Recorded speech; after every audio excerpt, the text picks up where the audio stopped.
Did it work? Is the Starship finally ready for its second test flight? Following its first static fire test, SpaceX is preparing Booster 9 to carry Starship into orbit when it embarks on its second test flight. However, the company still has some work to do after some shocking revelations in this latest static fire test. Can SpaceX finally succeed in sending Starship into orbit, or will years of research and effort go down the drain? Stay tuned as we talk about the aftermath of the static fire test, how the water deluge system performed, and all the recent activity around StarBase. The impressive 69-meter-tall Booster 9 took center stage once more at Boca Chica, successfully executing its inaugural static fire test. The testing process is moving swiftly as it progresses toward the second integrated flight test in the coming months. Elon Musk's prediction of approximately a 50% likelihood of achieving orbital velocity adds to the excitement surrounding these developments. One aspect that holds particular intrigue is the hot staging separation, assuming that this remains the intended course for the second test. Recently, SpaceX made the noteworthy choice to speed things up for the weekend, which is a rare occurrence. It's heartening to witness the enhanced efficiency of the preparation procedures. The orbital pad remained notably uncluttered, with only a minimal number of workers returning to the site. Following the initial launch, Elon Musk mentioned in a Twitter Space update that there was a noteworthy amount of methane leaking through the Raptor power heads during the launch itself. So, how does this connect to the recent static fire test? Upon taking a closer look, we can observe a series of vent ports that have been integrated into Booster 9 since its cryogenic testing. These vents have been noticeable for some time, yet their intended purpose wasn't entirely clear until now. In addition to those changes, the booster also acquired two larger chines, on top of the two that were already in place. Inside the initial two chines, there are composite overwrapped pressure vessels holding the startup gases for the Raptor engine. However, these new chines are designed to safeguard stainless steel tanks.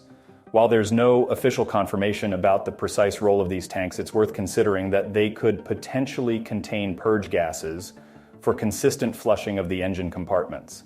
This setup would effectively thwart the accumulation of potentially hazardous propellant gases.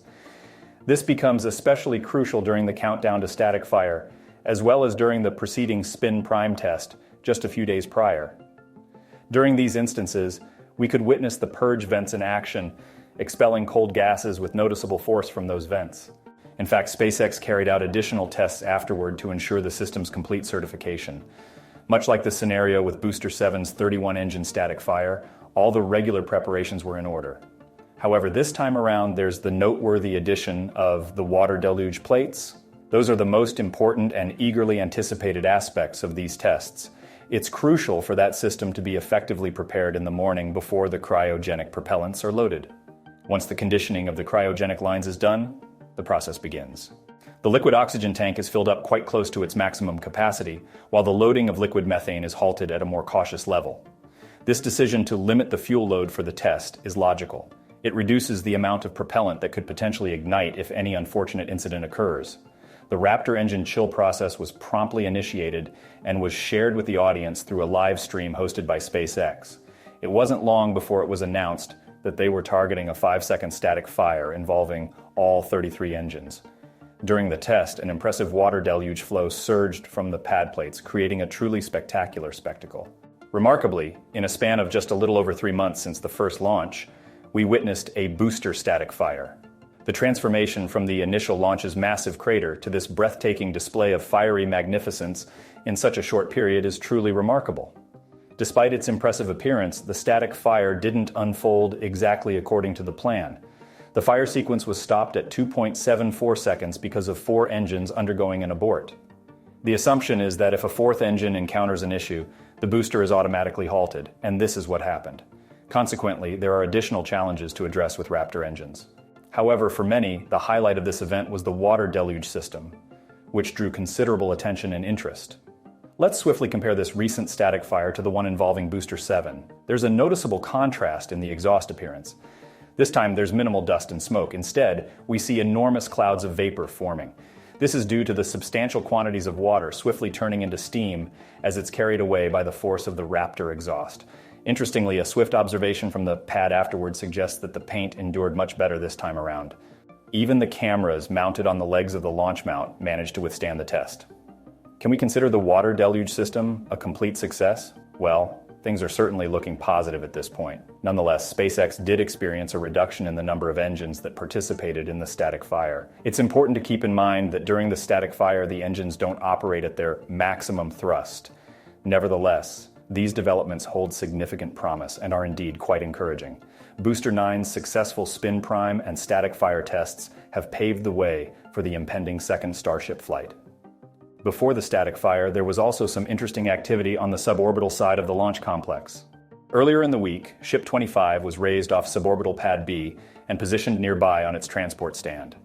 As the crane's lifting mechanism was removed, it presented a visually captivating scene. SpaceX proceeded to take off the ship lifting points, marking a significant step. Hopefully, this will be the final crane lifting procedure for Ship 25 as preparations continue for its upcoming operations.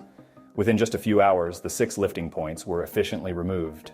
They were secured together with the lifting squid to prevent any unnecessary movement, and the crane swung away from the ship.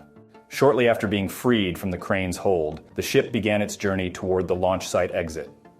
The entire process of moving it out was notably swift, taking only around an hour and a half before it reached the rocket garden area. Upon arrival, it was positioned between Booster 4 and Ship 26, taking the spot formerly occupied by the now retired SN-15. But that's not the only vehicle that made its way back to the build site. Right after its successful static fire, Booster 9 was soon back on the road. The tower arms, having undergone improvements, swung into action, attaching to the booster and then hoisting it onto the stand. After a smooth rollback process, lasting about an hour, it reached the build site as well. Unlike Ship 25, the booster was directly maneuvered into the Mega Bay area.